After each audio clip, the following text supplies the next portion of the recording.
Hi అండి, అందరికీ నమస్కారం. చాలా కాలం తర్వాత మళ్ళీ నేను ఈ కథ పెడుతున్నాను. అందరూ ఎలా ఉన్నారు? ఇంకొంతకాలంలో మనకి ఈ సంవత్సరం కూడా వెళ్ళిపోతూ ఉంటుంది. నాకు తెలిసి ఇప్పుడు పెట్టేటటువంటి మొదటి అండ్ ఆఖరి కథ ఇదే అమ్మ ఈ సంవత్సరానికి. ఇంకా కథ పేరు రామాపురం గ్రామ పంచాయత్. రచన జాజాల రేవతి. రామాపురం అనే గ్రామానికి చంద్రశేఖరరావు అనే వ్యక్తి సర్పంచ్ పదవికి ఏకగ్రీవంగా ఎన్నికయ్యాడు. ఆయన వంశస్థులందరూ కూడా ఈ విధంగానే రాజకీయంగా సేవలను అందిస్తూ వస్తున్నారు. వారి వంశానికి ఉన్నటువంటి పేరు ప్రఖ్యాతలు స్థిరంగా ఉండటం కోసం చంద్రశేఖరరావు కూడా తన సేవలను త్రికరణ శుద్ధిగా చేయటానికి సిద్ధపడ్డాడు. అందులో భాగంగానే ఆ గ్రామంలో బావులను, బోర్లను తవ్వించడం ద్వారా ఇంటింటికి నీటి సరఫరా అందివ్వడం, రోడ్లను వేయించడం, వాటిని మెయింటైన్ చేయడం దగ్గర నుంచి రేషన్ కార్డులు ఇవ్వడము, కరెంటు ఎలాంటి కోతలు లేకుండా సప్లై చేయడము, ఇలా ఒకటేమిటి గ్రామ అభివృద్ధికి అతను చేయవలసిన పనులన్నీ కూడా సక్రమంగా నిర్వర్తిస్తూ వస్తున్నాడు. దానికి కావలసినటువంటి నిధులు ట్యాక్సుల రూపంలో అతనికి వచ్చింది. అది సరిపోకపోతే మండల అధికారి దగ్గరికి వెళ్ళి వాళ్ళ గ్రామానికి ఆర్థిక సహాయం చేయమని అడుగుదామనుకున్నాడు.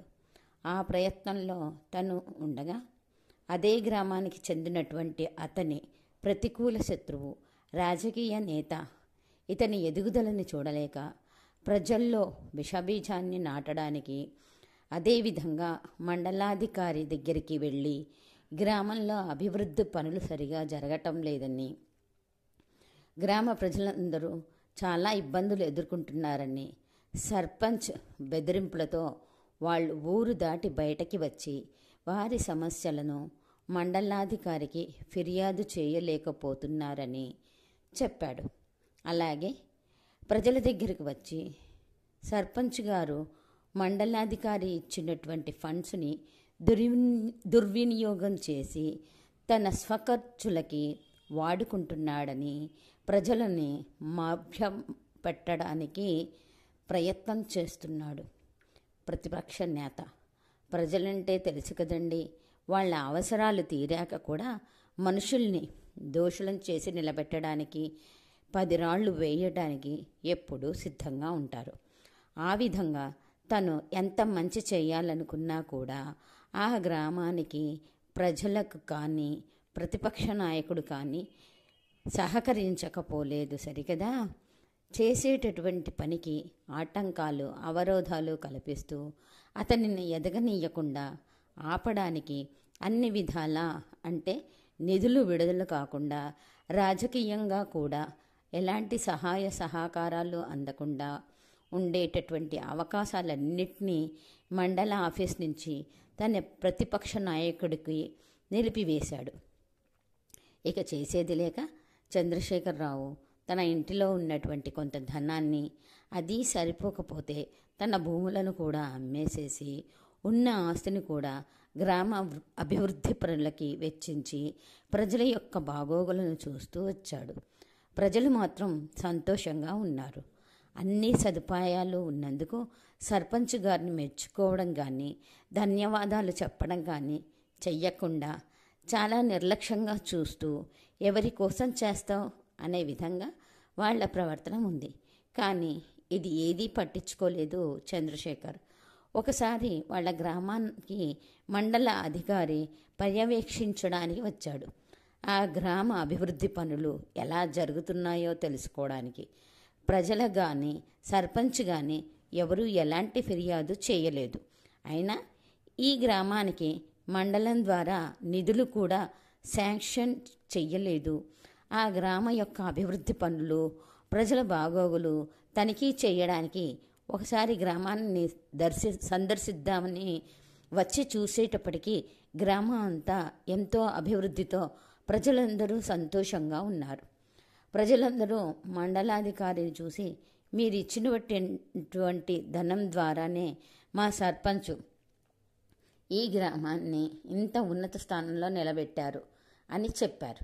మీ గ్రామాధికారికి కానీ మీ గ్రామానికి కానీ మా ద్వారా ఎలాంటి ధన రాజకీయ సేవ అందలేదని తెలిసినందు ద్వారానే నేను మండలాధికారి ఆఫీస్ నుంచి ఇక్కడికి వచ్చాను. అతనికి ఎలాంటి ఫండ్స్ మేము ఇవ్వలేదు. ఆ ధనం ఎక్కడి నుంచి వచ్చిందో మేము కనుక్కుంటాం అని వాళ్ళు సర్పంచ్ గారింటికి వెళ్తే, సర్పంచ్ ఇంట్లో ఉండేటటువంటి పని వాళ్ళ ద్వారా, వాళ్ళ చుట్టాల ద్వారా, కుటుంబ సభ్యుల ద్వారా తెలుసుకున్నది ఏంటంటే, ఆయన తన ఆస్తి అంతటినీ గ్రామ ప్రజలకి, గ్రామ అభివృద్ధికి వెచ్చించి గ్రామాన్ని, ప్రజలని సంతోషపెట్టడంలో తన ఉదార స్వభావాన్ని చాటుకున్నాడని తెలిసి, వాళ్ళ ద్వారా ఎంత ధనం ఆ సర్పంచ్కి చెందాలో అంత దాన్ని మండలాధికారి శాంక్షన్ చేసి ఆ సర్పంచ్ గారికి ఇచ్చారు.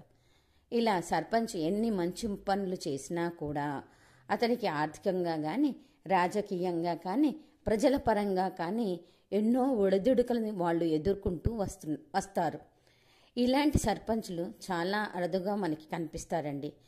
వాళ్ళకు కూడా పేరుకి సర్పంచ్ పదవి, కానీ వాళ్ళు ఎన్నో అవరోధాలను దాటుకుంటూ, ఎన్నో ఆటంకాలను ఎదుర్కొంటూ, వాళ్లకు మంచి పేరు ప్రఖ్యాతలు, భవిష్యత్తులో మంచి స్థానాన్ని శాశ్వతంగా చేస్తే